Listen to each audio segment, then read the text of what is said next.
Hey guys, welcome back in here. Mr. Marone with you. So we are now into what I like to refer to as like the meat and potatoes of this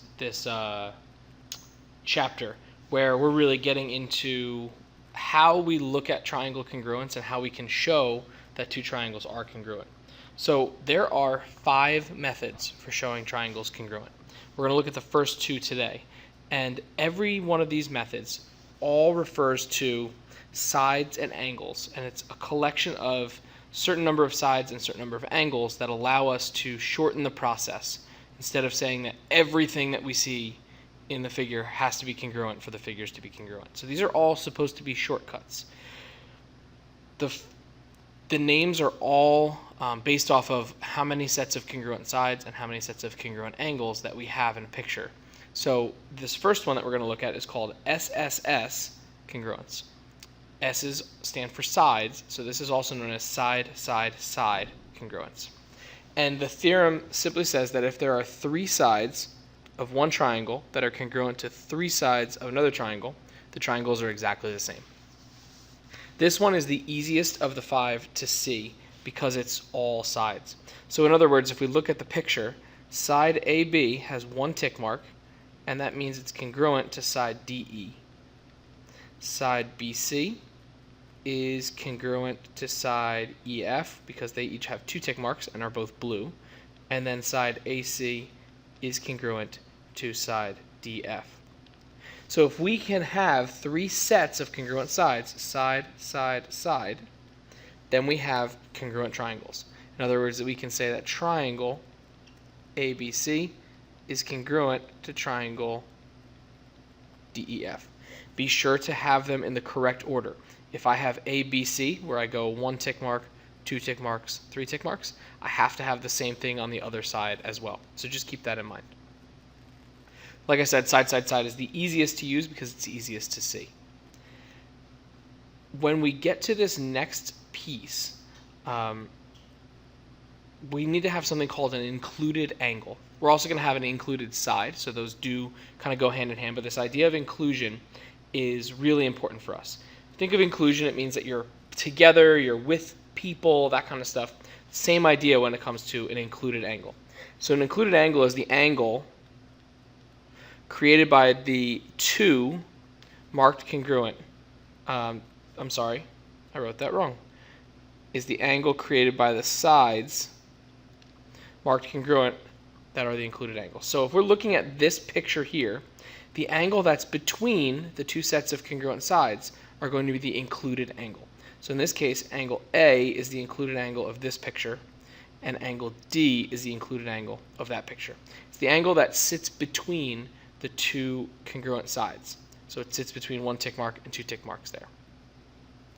I want you guys to go very quickly and try this right here. Name the included angle in this triangle.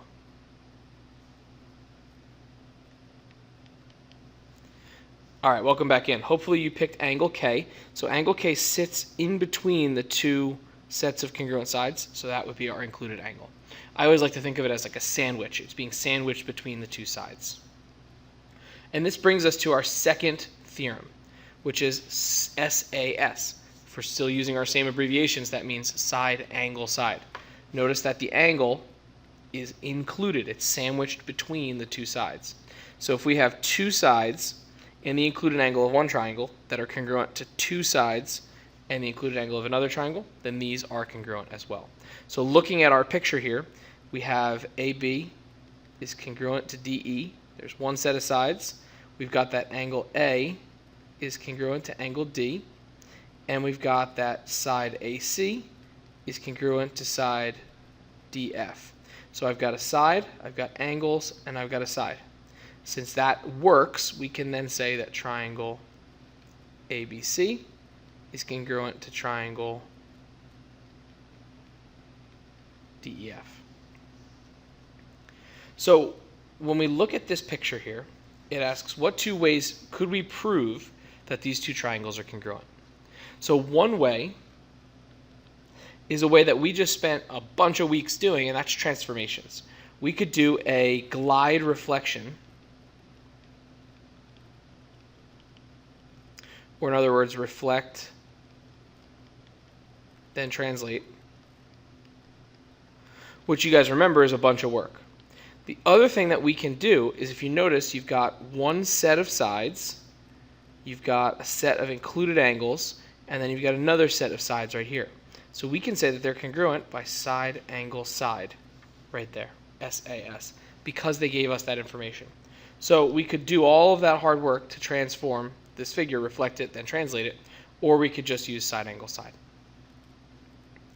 So right here in example 2, I'm going to pause the video, and I want you guys to try to determine if you can use side, angle, side, or side, side, side congruence for each set of triangles. Once you come back, you'll see them all labeled, and you can check and see how you did. All right, welcome back in. So in the first one, it's very easy to see that there are 3 sets of congruent sides, so we have side, side, side. In the second set, we have a set of congruent sides, a set of angles, and then another set of congruent sides where the angle is included, so we have side, angle, side. In the third one, it looks like side, angle, side, but if you notice, in the right-hand triangle, the angle is included. In the left-hand triangle, this would be the included angle, and they have it marked in a different spot. So in this case, we would have neither. These next 2 are 2 concepts you're going to see a lot, so you're going to get comfortable using this. If I look at this set of triangles, they share a side here. We talked about that very close to the beginning of the year, where we said we had reflexive property, that I am congruent to myself.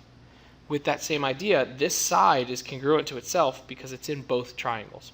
That gives us the ability to say that there are 3 sets of congruent sides for side, side, side. I had it written wrong there. In our last one, they gave us parallel lines, these 2 little red arrows. So that tells me I have alternate interior angles that I can mark. And just like our previous one, AC is a shared side, so we can say it's congruent to itself by that reflexive property. So that gives us set of congruent sides, set of included angles, set of congruent sides. So that gives us SAS. So the last piece here is this idea of CPCTC, which is an abbreviation for corresponding parts of congruent triangles are congruent.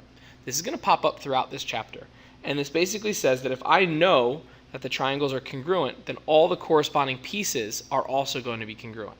Right? If I'm congruent to myself, then my left arm is the same as my left arm. So we could pick individual pieces of me and still have congruence. So looking at these examples, in this first set, we have side, angle, side congruence. There's 2 sets of congruent sides, and there's 2 congruent angles that are included. So what we can do is list off all of the congruent parts here. We can say that TU is congruent to YZ. We can say that SU is congruent to XZ, and we can say that TS is congruent to YX in our sides. And in our angles, we can say that angle U is congruent to angle Z, angle S is congruent to angle X, and angle T is congruent to angle Y. Now, if we look closely, these 3 here and there were given to us and marked. The other 3 we can say are congruent because the triangles are congruent. I'm going to pause the video now and let you guys try the second one. I want you to write out all the corresponding parts. So you should have 3 sets of congruent sides and 3 sets of congruent angles. Go ahead and give it a try. All right, welcome back in. These 3 sides were all given as congruent, so those are nice and easy to see.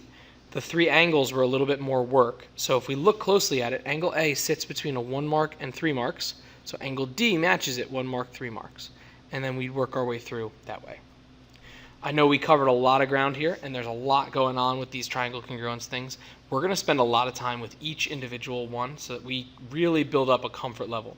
So don't panic. Bring in any questions you have tomorrow, and we will talk then. Have a great night, guys. Bye-bye.